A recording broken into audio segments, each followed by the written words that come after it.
Welcome to back मन्नत commerce academy. मैं हूं मोहम्मद उमर ख़ान। हमारे चैनल के साथ जुड़ने के लिए आपका बहुत बहुत शुक्रिया। अगर आप हमारी वीडियो पहली बार देख रहे हैं तो प्लीज़ हमारे चैनल को सब्सक्राइब कर दीजिए और साथ ही बेल आइकन को दबा दीजिए ताकि हमारे अपलोड होने वाली वीडियो की नोटिफिकेशन सबसे पहले आप तक पहुँच जाए। तो आज मैं आपको मीन, जिसको एवरेज भी बोलते हैं, हिंदी में इसको समांतर माध्य कहते हैं, इसका पार्ट सेकंड बताने जा रहा हूँ। पिछले वीडियो मैंने पार्ट फर्स्ट बताया था जिसमें मैंने इंडिविजुअल और डिस्क्रीट सीरीज़ में डायरेक्ट और शॉर्टकट मेथड से आपको मीन निकालना सिखाया था। जिन लोगों ने पार्ट फर्स्ट नहीं देखा है तो उसका लिंक मैंने डिस्क्रिप्शन में दे दिया है, तो प्लीज़ पार्ट फर्स्ट ज़रूर देखें। तो चलिए पार्ट सेकंड पर आते हैं। सबसे पहले हम क्वेश्चन देखते हैं। Marks less than 10, 20, 30, 40, 50, 60, 70। Number of student 8, 15, 20, 28, 32, 42 और 50। तो देखिए, सबसे पहले क्वेश्चन को सॉल्व करने से पहले हमें ये देखना होता है कि हमारी सीरीज़ कौन सी है। तो देखने से तो ये हमारी डिस्क्रीट लग रही है, लेकिन ये हमारी कॉन्टिन्यूस सीरीज़ है। कैसे है? देखिए, ब्रैकेट में लेस देन लिखा हुआ है। तो मैंने आपको टाइप ऑफ सीरीज़ वाले वीडियो में बताया था कि कॉन्टिन्यूस सीरीज़ के 5 पार्ट्स होते हैं, जिसमें एक पार्ट क्यूमुलेटिव फ्रीक्वेंसी सीरीज़ भी होता है जिसमें लेस देन और मोर देन लिखा होता है। तो लेस देन मोर देन कभी भी लिखा हो तो वो हमारी कॉन्टिन्यूस सीरीज़ कहलाती है। तो उस सीरीज़ को हमें सही करना होता है। तो सही क्या क्या हम करते हैं? तो देखिए, इसमें मार्क्स दिए हुए हैं, ये हमारे वेरिएबल हो गए। नंबर ऑफ़ स्टूडेंट्स दिए हैं, ये हमारी फ्रीक्वेंसी हो गई। तो वेरिएबल और फ्रीक्वेंसी हम दोनों ही इसमें सही करते हैं। सही करने का तरीका क्या होता है?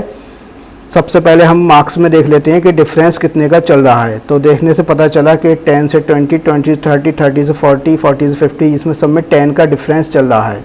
तो जितने का डिफरेंस चल रहा होता है उस डिफरेंस को पहले वाले डिजिट में से माइनस कर देते हैं। 10 का डिफरेंस चल रहा है तो 10 को 10 में से माइनस करा तो 0 हो गया। तो हम स्टार्टिंग जो करेंगे, जो हम क्लास इंटरवल बनाएंगे वो 0 से बनाएंगे। 0 से 10, फिर 10 से 20, 20 से 30, 30 से 40, 40 से 50, 50 से 60, 60 से 70।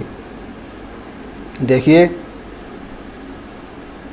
60 से हमारा 70 हो गया। उसके बाद फ्रीक्वेंसी भी हम सही करते हैं। इसमें फ्रीक्वेंसी कैसे सही करेंगे?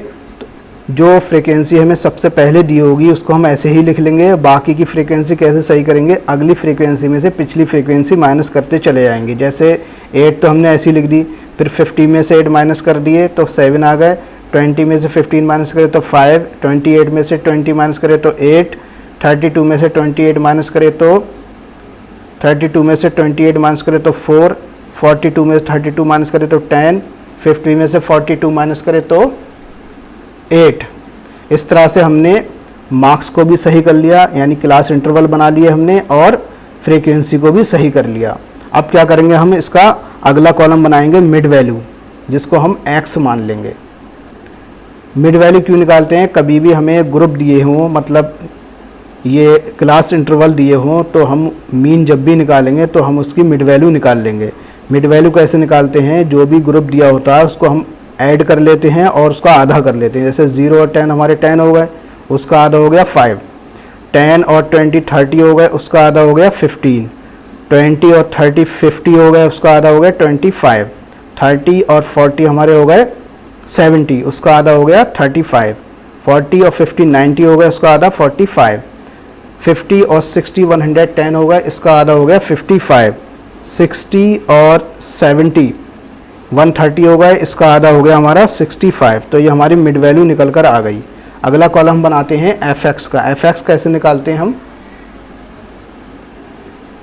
fx किस तरह से निकालेंगे? f की और x की मल्टीप्लाई कर देंगे। 8 की 5 से करीब 40 हो गई, 7 की 15 से करीब 105 हो गई, 5 की 25 से करीब 125 हो गई, 8 की 35 से करीब 280 हो गई, 4 की 45 से करीब 180 हो गई, 10 की 55 से करीब 550 हो गई, 8 की 65 से करीब तो 520 हो गई। इस तरह से हमने ये कॉलम बना लिए। उसके बाद हम क्या करेंगे? फ्रीक्वेंसी जो हमें दी है f, इसका हम टोटल कर लेंगे। ये टोटल हमारा n कहलाएगा। n हमारा आ गया 50, इनका टोटल करा तो 50 आ गया, और fx का टोटल करा तो हमारा सिग्मा fx हो गया 1800। ठीक, ये हमने डायरेक्ट मेथड में टेबल तैयार कर ली। उसके बाद शॉर्टकट मेथड में भी अब टेबल हम तैयार करेंगे। तो देखिए शॉर्टकट मेथड में किस तरह से करेंगे, सबसे पहले जो मार्क्स हमने इधर सही करे थे वो वैसी के वैसी लिख लिए, फ्रीक्वेंसी जो सही करके आई थी वो भी ऐसी के ऐसी लिख ली, उसके बाद मिड वैल्यू जो आई थी वो भी ऐसी के ऐसी लिख ली, यानी ये 3 कॉलम जो हैं हमारे सेम ऐसे ही हमने लिख लिए।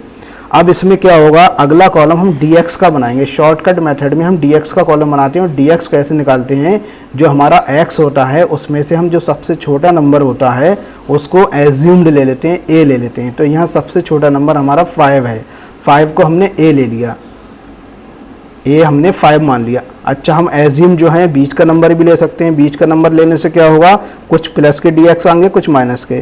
सबसे बड़ा नंबर भी ले सकते हैं, उसको लेने से क्या होगा, सारे dx माइनस में आएंगे। इसलिए हमने आसानी के लिए सबसे छोटा नंबर ले लिया जिससे कि हमारे dx सारे प्लस में आए। तो 5 हमने a ले लिया एज्यूम। अब dx कैसे निकालेंगे, इस x में से a माइनस करते चले जाएंगे, यानी 5 में से 5 माइनस करें 0, 15 में से 5 माइनस करें 10, 25 में से 5 माइनस करें 20, 35 में से 5 माइनस करें 30, 45 में से 5 माइनस करें 40, 55 में से 5 माइनस करें 50, 65 में से 5 माइनस करें 60। उसके बाद लास्ट कॉलम बनाएंगे हम एफ डी एक्स का। एफ डी एक्स कैसे निकालेंगे, इस f की इस dx से मल्टीप्लाई कर देंगे, यानी 8 की 0 से करी 0, 7 की 10 से करी 70, 5 की 20 से करी 100, 8 की 30 से करी 240, 4 की 40 से करी हमने 160, 10 की 50 से करी 500, 8 की हमने 60 से करी 480। तो ये हमारा एफ डी एक्स निकल कर आ गया। अब क्या करेंगे, इसमें भी हम f का टोटल कर लेंगे, वो हमारा n कहलाएगा 50, और जो एफ डी एक्स आया उसका टोटल कर देंगे, वो कहलाएगा हमारा सिग्मा एफ डी एक्स। ये आया हमारा 1550। तो हमने डायरेक्ट और शॉर्टकट दोनों मेथड में हमने टेबल बना ली। अब इन दोनों मेथड से हम मीन निकालेंगे।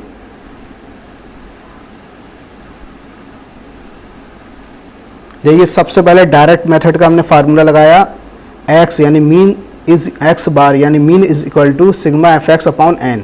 सिग्मा एफ एक्स है हमारा 1800 हमने लिख दिया, एन है हमारा 50 इसकी जगह लिख दिया, 50 से हमने 1800 को डिवाइड करिए तो 36 आ गया। इसका मीन जो है हमारा डायरेक्ट मेथड में 36 निकल कर आया। ऐसे ही शॉर्टकट मेथड में भी हम फार्मूला लगाएंगे। शॉर्टकट मेथड में क्या फार्मूला होता है, mean is equal to a plus sigma F D X upon N. A की जगह हमने a लिख लिया, a हमने कितना माना था यहाँ पर एज्यूम, देखिए एज्यूम जो हमने माना था यहाँ पर 5 माना था 5, तो a की जगह हम क्या लिख देंगे, यहाँ पर a की जगह हमने 5 लिख दिया, और सिग्मा एफ डी एक्स हमारा आया था 1550, वो हमने इसकी जगह लिख दिया। n आया था हमारा 50 n की जगह लिख दिया। 5 ऐसे उतारे हमने, 50 से हमने 1550 को डिवाइड करी 31 आ गया, 5 में हमने 31 प्लस कर दिया तो 36 मीन निकल कर आ गया। तो देखिए मैंने पहले भी पिछली वीडियो में बताया था कि चाहे डिस्क्रीट सीरीज़ हो, चाहे इंडिविजुअल सीरीज़ हो, चाहे कॉन्टिन्यूस सीरीज़ हो, अगर हम डायरेक्ट और शॉर्टकट मेथड से मीन निकालेंगे तो आंसर दोनों में सेम आएगा। तो देखिए डायरेक्ट मेथड में भी 36 आया और शॉर्टकट मेथड में भी 36 आया। तो जो भी मेथड आपको पसंद आए, इजी लगे, उसको आप फॉलो कर सकते हैं। तो मुझे उम्मीद है कि आपको ये वीडियो समझ में आया होगा और इस कॉन्टिन्यूस सीरीज़ में आपको मीन कैसे निकाला जाता है ये सब समझ में आ गया होगा। तो thank you for watching my video.